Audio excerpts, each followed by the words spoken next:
seperti yang saya jelaskan sebelumnya bahwa hari ini kita akan membahas materi tentang metode pentanahan titik netral pada sistem tenaga listrik.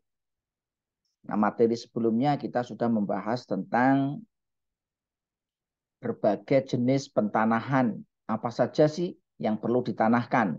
Nah, salah satu yang perlu ditanahkan yaitu adalah titik netral pada trafo sistem tenaga listrik 3 fase.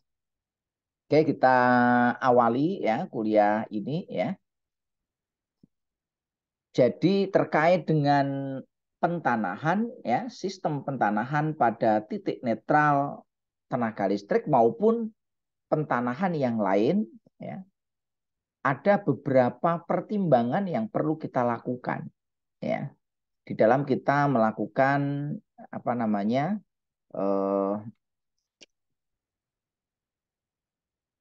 membuat keputusan tentang sistem tenaga listrik ya. Oke, sebentar. Bentar kok ada masalah ya. Kita awali lagi.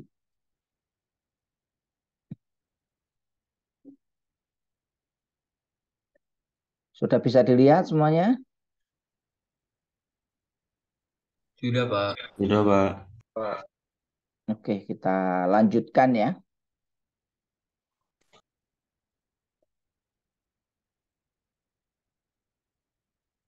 Nah, di sini pertimbangan dalam pemilihan ya pentanahan titik netral itu pertimbangannya apa? Ya, ada banyak pertimbangan yang dilakukan ya dalam kita menentukan nanti sistem pentanahan titik netralnya seperti apa.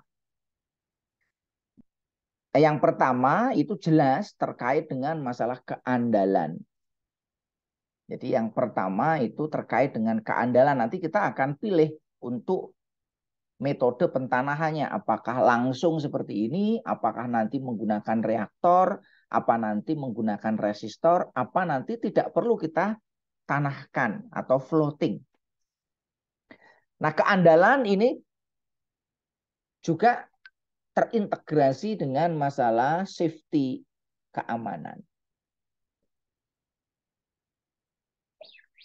Keandalan itu terkait nanti dengan safety ya, seperti amanah Undang-Undang Nomor 30 tahun 2009.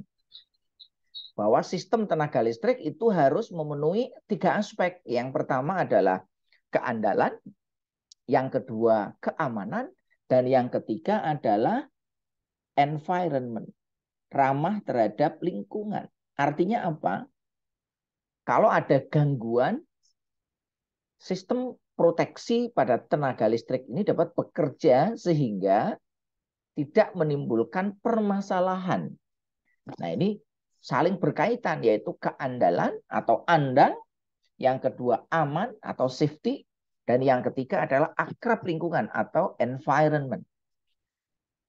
Nah, keandalan nanti berkaitan dengan masalah quality. Nah, yang kedua adalah masalah kepraktisan di dalam implementasi di lapangan yang namanya sistem tenaga listrik ya. Itu sangat bervariasi. Ada sistem tenaga listrik yang kecil, ada sistem tenaga listrik yang menengah, ada yang besar. Nah, ini nanti dalam hal kepraktisannya kita nanti pentanahannya menggunakan metode seperti apa. Ini menjadi sebuah pertimbangan. Yang kedua terkait dengan tegangan. Ini tegangannya rendah atau menengah atau tegangan tinggi. Nanti ini juga sistem pentanahannya pada titik netral itu tidak selalu sama. Karena berbagai pertimbangan terkait dengan masalah kepraktisan tadi. Nah, tidak lupa pertimbangannya juga terkait masalah biaya. Tentu saja kalau kita menggunakan pentanahan dengan menambahkan reaktor atau menambahkan resistor, ini tentu akan menambah biaya. Yang paling murah yang mana ya? Tentu saja yang tanpa pentanahan. Nah, ini juga menjadi pertimbangan terkait dengan masalah safety, terkait dengan masalah reliability, terkait dengan masalah environment. Ya, ini perlu ditarik garisnya. Apakah aman, andal atau tidak? biaya murah, aman, andal ya nggak masalah. Tapi kalau biaya murah tapi tidak aman dan tidak andal itu juga menjadi pertanyaan. Nah, yang keempat itu terkait nanti dengan pemilihan elektrodanya. Kemarin sudah dibahas ya jenis-jenis elektroda yang paling banyak digunakan adalah jenis elektroda batang. Nah, selain elektroda batang juga terdapat elektroda bentuknya pita atau juga bisa berbentuk pelat. Nah, ini terkait dengan masalah pertimbangan-pertimbangannya. Nah, yang berikutnya terkait dengan kondisi tanah. Yang namanya pentanahan ya tergantung pada kondisi jenis tanahnya. Apakah tanahnya keras atau lunak atau berpasir atau berbatu atau tanah sawah, tanah liat. Ini nanti akan menentukan pemilihan dari apa? Kedalaman elektrodanya, pemilihan jenis elektrodanya, jumlah elektrodanya ini nanti akan mempengaruhi dari sistem pentanahan. Nah, yang berikutnya juga terpengaruh terhadap kekebalan lapisan tanah ya, baik bagian pertama, kedua dan seterusnya. Ini juga nanti akan mempengaruhi dari pentanahan. Sampai di sini bisa difahami semuanya? Bisa, Pak. Oke, kita lanjut ya.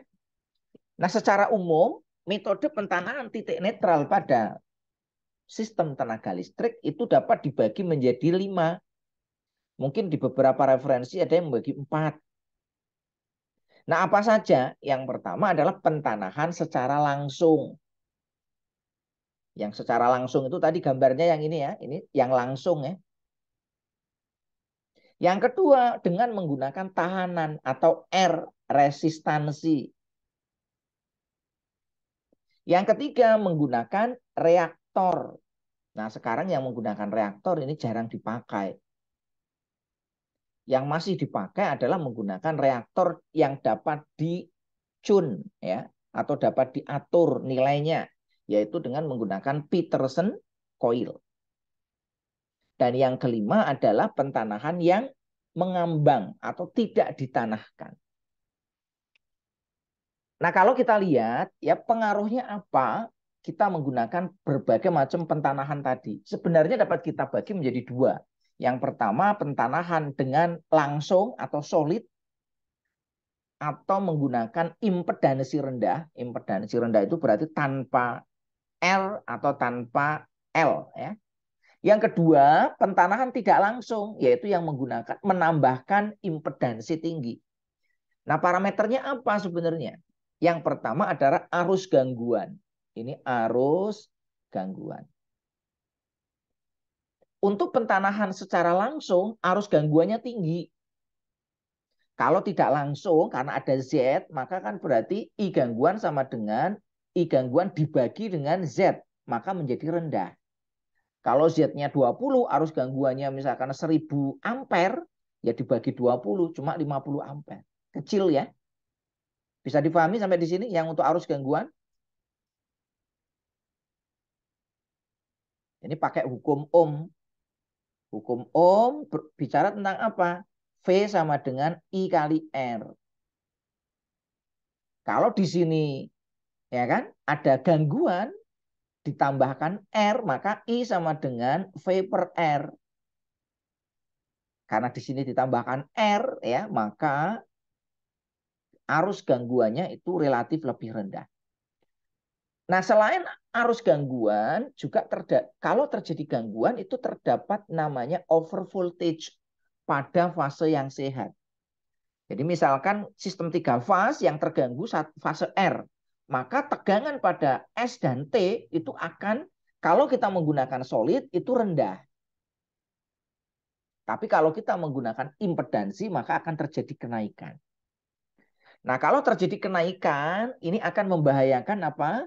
Membahayakan isolasi.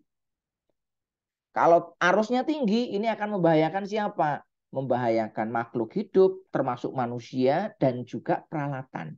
Jadi sama-sama tidak baik ya. Ada plus dan ada minusnya. Nah, sehingga nanti kita sebagai calon engineer, itu harus bisa melakukan analisis. Bisa melakukan evaluasi. bisa melakukan inovasi terkait dengan sistem tenaga listrik yang nanti akan kita desain, yang akan kita kembangkan. Ya, kira-kira nanti seperti apa. Nah, kalau kita lihat ya, kalau arus gangguannya tinggi, tingkat kerusakannya juga tinggi. Daya merusaknya ya kan. Misalkan ada banjir itu airnya besar, ya tingkat merusaknya tinggi. Tapi kalau di sini ya menggunakan impedansi tinggi itu rendah. Tetapi dia membutuhkan isolasi yang besar. Sehingga tarik ulurnya nanti ya antara bahaya dengan isolasi. Nah, sekarang kita lihat pemakaiannya. Untuk tegangan rendah, pentanahan pada instalasi listrik tegangan rendah biasanya menggunakan impedansi rendah atau solid. Tujuannya untuk apa? Untuk safety. Jadi nanti arus gangguan yang tinggi itu akan mudah dideteksi oleh peralatan proteksi. Contohnya apa? Misalkan ada gangguan hubung singkat. Nah, maka dideteksi dengan ILCB. Baik untuk hubung singkat manusia, ya orang kesetrum, atau arus bocor, atau terjadinya arcing untuk mengantisipasi terjadinya kebakaran. Jadi untuk tegangan rendah itu yang direkomendasikan oleh banyak pakar ya dan juga asosiasi profesi yaitu menggunakan pentanahan secara langsung ya. Nah, yang kedua adalah untuk tegangan menengah. Untuk tegangan menengah tidak menggunakan pentanahan langsung. Umumnya ya menggunakan impedansi baik menggunakan R atau menggunakan L. Tujuannya apa? Agar arus ya gangguan tidak terlalu tinggi. Karena di sini tegangan rendah, isolasinya pun tidak terlalu mahal. Bisa difahami ya sampai di sini ya. Nah, sekarang pertanyaannya, kalau untuk sistem tegangan tinggi, ini kebanyakan juga menggunakan solid. Tujuannya apa? Kalau menggunakan impedansi, maka di sini isolasinya mahal. Maka pertimbangannya adalah menggunakan solid. Nah, ini kalau kita lihat karakteristik dari sistem pentanahan titik netral pada instalasi listrik 3 fase. Yang pertama itu solid seperti ini ya. Ini solid atau langsung. Yaitu menggunakan impedansi rendah. Ini karena di sini nggak pakai R atau L ya impedansinya adalah impedansi kawat ya. Bisa dipahami semua? Karena di sini impedansi rendah, kalau terjadi gangguan, maka arus gangguannya sangat tinggi. Nah, arus gangguan yang sangat tinggi ini punya potensi merusak. Merusak peralatan, ya. Tetapi kalau arus gangguannya tinggi, itu menguntungkan karena deteksinya lebih mudah. Paham ya ini ya? Jadi kalau ada sesuatu gangguan yang tinggi, deteksinya gampang karena nilainya tinggi. Dibanding kalau nanti gangguannya itu tidak terlalu tinggi, deteksinya susah. Nah, yang ketiga itu tidak terdapat arcing ground. Kenapa? Ya, karena arus gangguannya jauh lebih besar dibanding dengan arus chargingnya. Sehingga tidak ada muncul arcing ground. Ya. Nah, yang keempat itu adalah over voltage pada fase yang sehat itu paling rendah dibanding dengan metode pentanahan yang lain.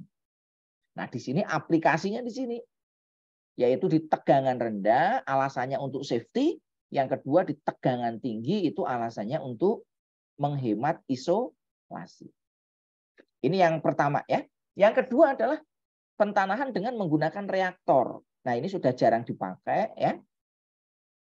Karena di sini pakai reaktor, maka arus gangguan ya dibagi dengan nilai XL-nya. Ini ada XL di sini. Maka IF sama dengan IF dibagi Z ya kan? Atau XL. Maka nilainya lebih rendah. Efek sampingnya apa? Karena arusnya rendah? Yaitu di sini terjadi over voltage pada fase yang sehat, yang nilainya lebih tinggi.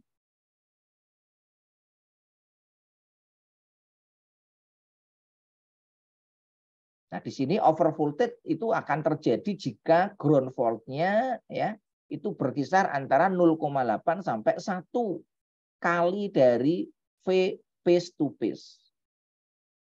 Nah, di sini kenaikan over voltage-nya bisa merusak isolasi, sehingga di sini persyaratannya ya ini harus kita gunakan ya isolasi yang baik. Nah, aplikasinya adalah di tegangan menengah ya. Walaupun ada juga yang di tegangan tinggi ya, tetapi sekarang ini jarang dipakai. Nah, yang pakai nilai L secara fix itu sekarang diganti dengan L yang dapat dicuning ya. Yaitu di sini ya menggunakan sama reaktor tetapi nilainya bisa dicune, bisa diatur. Nah, di sini karena dia pakai L maka akan muncul arcing fault ya. Nah, arcing fault-nya ini nanti yang perlu dipadamkan dengan cara melakukan pengaturan nilai XL-nya agar nanti XE ya agar setiap kali terjadi perubahan dari XC ya, X charging-nya ini nanti arcing fault-nya bisa dipadamkan secara sendiri. Ini sama ya dengan yang menggunakan reaktor terjadi over voltage ya. Nah, karena di sini arusnya kecil, proteksi ground fault-nya itu sangat sulit. Kalau terjadi gangguan karena arusnya kan kecil ya. Sehingga nanti untuk proteksi ground fault-nya ini sulit ya dibanding dengan yang solid. Nah, yang keempat itu adalah pentanahan yang menggunakan resistor. Jadi di sini nanti ditambah resistor R ya. Karena ditambah R maka di sini arus gangguannya lebih kecil sama dengan menambahkan reaktor. Nah, karena di sini pakai R maka transient over voltage-nya dibanding dengan yang pakai L itu lebih rendah. Walaupun tetap nanti muncul over voltage ya. Muncul over voltage tetapi tidak setinggi pada penggunaan menggunakan reaktor baik itu yang dicune maupun yang tidak dicune. Nah, untuk arcing fault di sini tidak padam secara sendirinya ya. Tetapi nanti di sini ground fault-nya itu nanti lebih mudah dideteksi dibanding dengan menggunakan XL. Kenapa? Karena di sini nanti kita bisa atur R-nya. R-nya nanti jangan terlalu besar. Nah, aplikasinya di mana? Ini aplikasinya adalah di tegangan menengah. Atau di tegangan tinggi yang nilainya kurang dari 100 kV. Alasannya apa? Supaya nanti deteksi ground fault-nya itu lebih mudah. Nah, yang terakhir adalah pentanahan mengambang atau floating ya. Nah, ini kalau tidak ditanahkan maka akan muncul arus kapasitif. Kalau arus gangguannya kecil, maka arcing fault-nya bisa padam sendiri ya. Tapi kalau besar tidak bisa. Nah, di sini juga akan menimbulkan masalah over voltage pada fase yang tidak terganggu. Oleh karena itu di sini perlu ada isolasi yang kuat ya. Nah, aplikasinya ada di mana? Ini banyak dipakai di tegangan rendah. Nah, biasanya dipakai gimana? Ini banyak dipakai kalau ada gangguan sistem itu tidak boleh mati. Jadi lebih menonjolkan pada kontinuitas pasokan. Tapi sistemnya harus kuat ya. Kalau nggak kuat ya nanti bisa berbahaya. Sampai di sini bisa dipahami untuk metode pentanahan dari titik netral sistem tenaga listrik ya. Nah, secara detail seperti apa? Ini gambarannya ya. Ini titik netralnya trafo ya yang terhubung secara bintang. Maka di sini ya titik ininya ya. Ini nanti dihubungkan dengan ground. Nah, ini kalau saya gambarkan di dalam sistem tenaga listrik ya.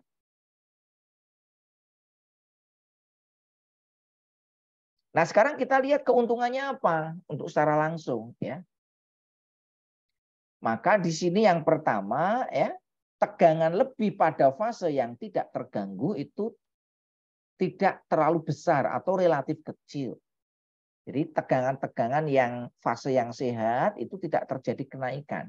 Maka isolasinya tidak akan rusak. Nah, yang kedua, karena arus gangguannya besar, maka kerja peralatan pengaman dalam melokalisir gangguan lebih mudah. Sehingga letak gangguan itu bisa cepat dideteksi ya, dan peralatan proteksi koordinasinya bisa bekerja dengan baik. Karena langsung dia sederhana, biayanya murah, pemasangannya juga mudah. Namun pentanahan langsung itu ada beberapa kerugian. Apa aja kerugiannya ya? Karena di sini gangguannya besar, kalau tidak segera diputus maka berbahaya.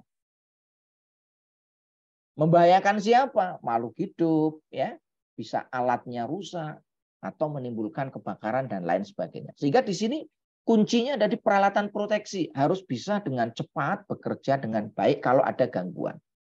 Nah, yang kedua adalah yang dengan resistan. Nah, di sini ditambahkan R. Nilai R-nya di sini ya.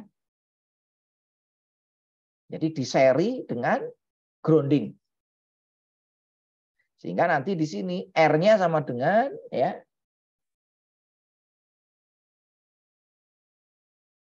tegangan fase ke netral dibagi dengan I-nya ya. Nah, sehingga nanti di sini I-nya kita mau batasi berapa?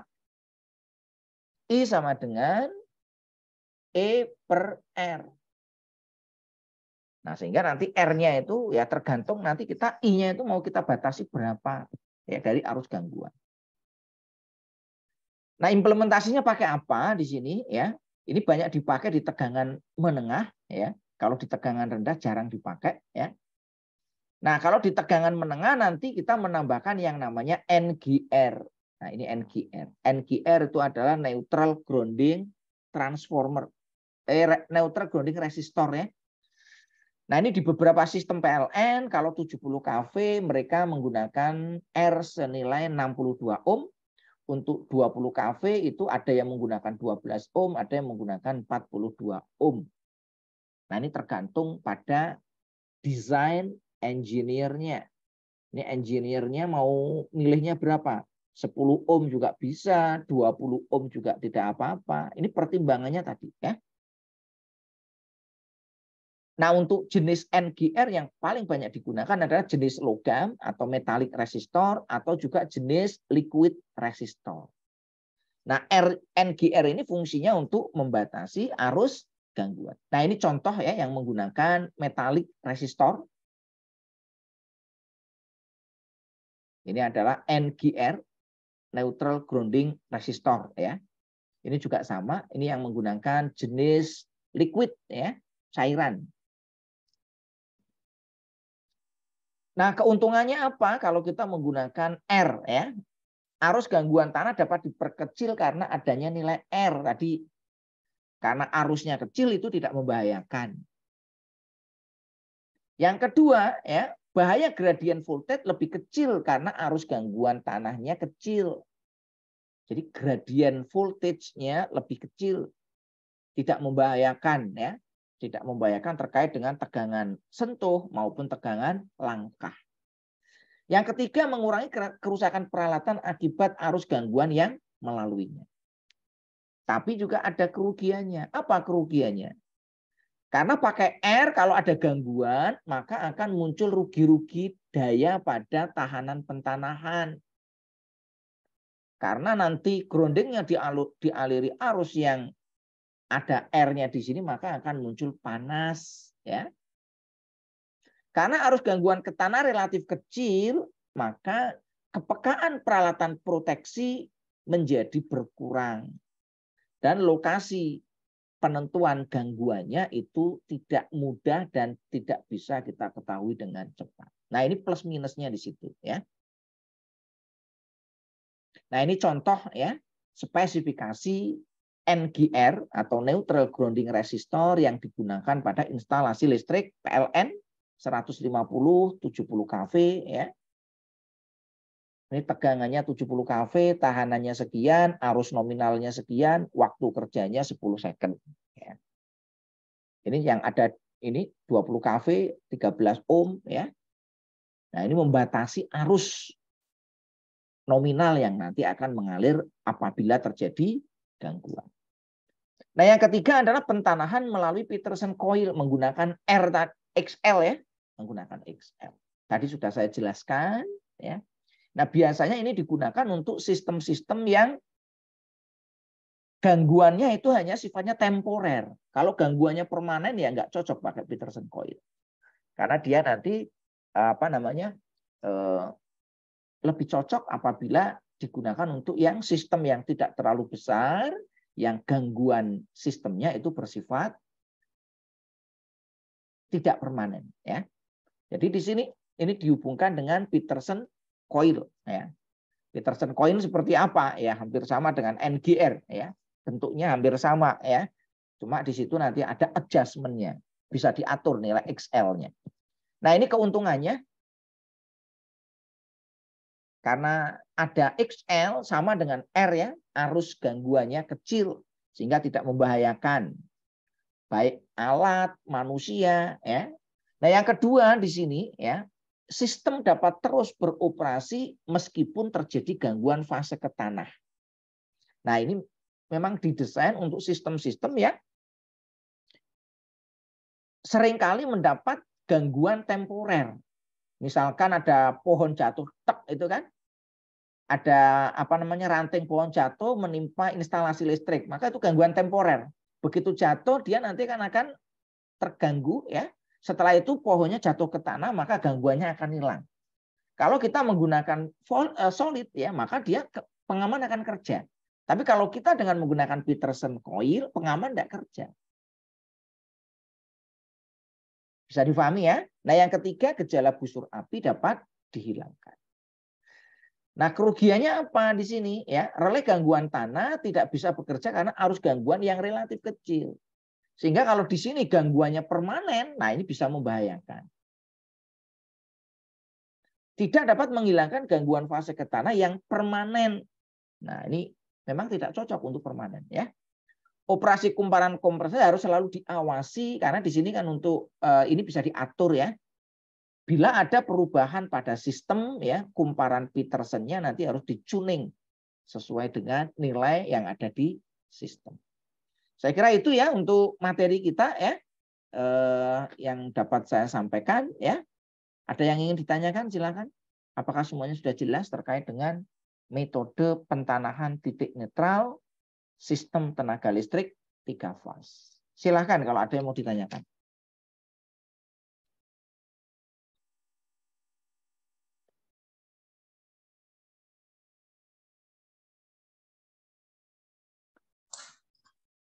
Izin bertanya, Pak. Ya, silakan Mas Tegar.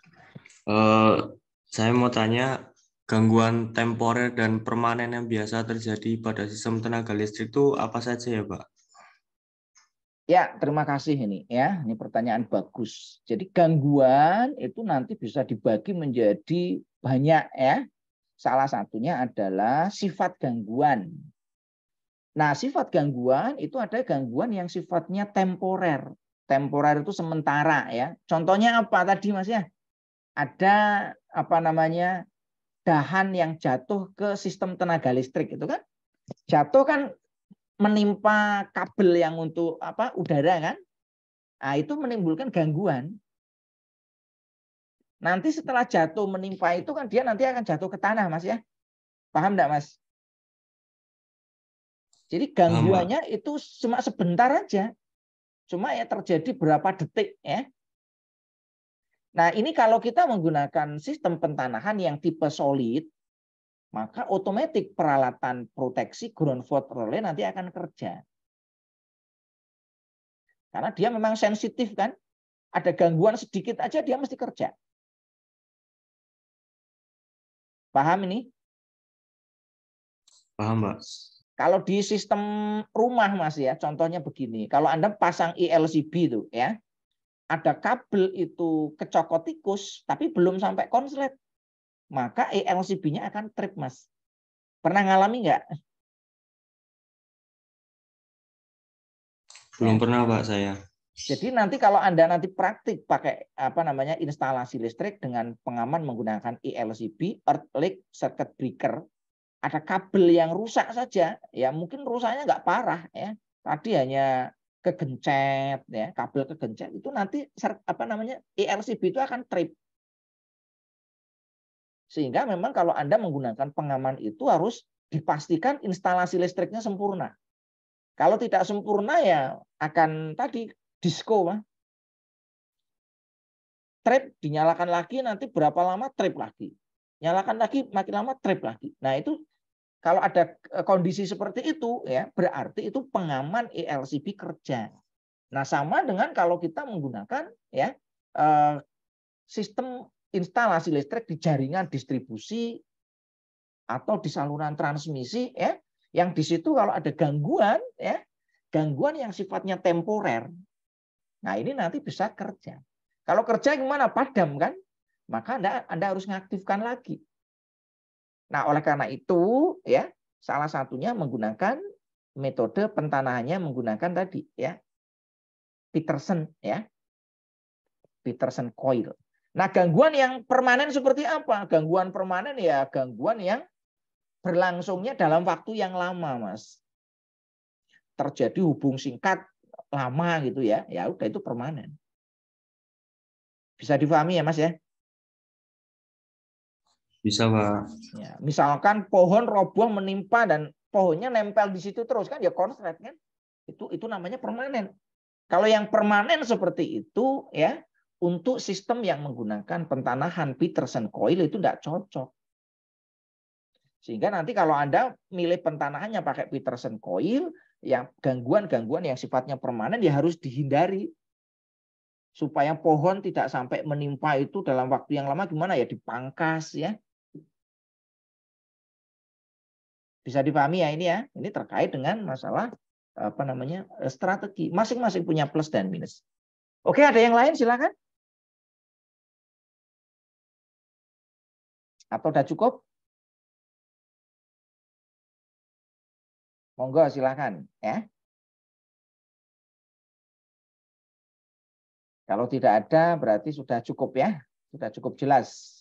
Semoga apa yang saya sampaikan itu dapat bermanfaat bagi kita semuanya ya dalam kita memahami tentang masalah pentanahan titik netral sistem tenaga listrik ya. Termasuk tadi ada beberapa pilihan metode. Nah, nanti ke depan kita akan bahas tentang pentanahan pada tegangan rendah ya. Pentanahan pada gardu induk, pentanahan ya pada instalasi proteksi petir dan lain sebagainya. Saya kira itu ya yang dapat saya sampaikan. Terima kasih atas perhatiannya. Mohon maaf apabila ada kurang dan salahnya. Marilah kita tutup ya kuliah kita pada pagi hari ini dengan berdoa menurut agama dan kepercayaan kita masing-masing. Berdoa saya persilahkan. Cukup. Terima kasih. Akhirul kalam. Wallahul muwaffiq ila aqwamit thoriq. Assalamualaikum warahmatullahi wabarakatuh. Waalaikumsalam warahmatullahi wabarakatuh. Terima kasih, Pak. Oke, sama-sama.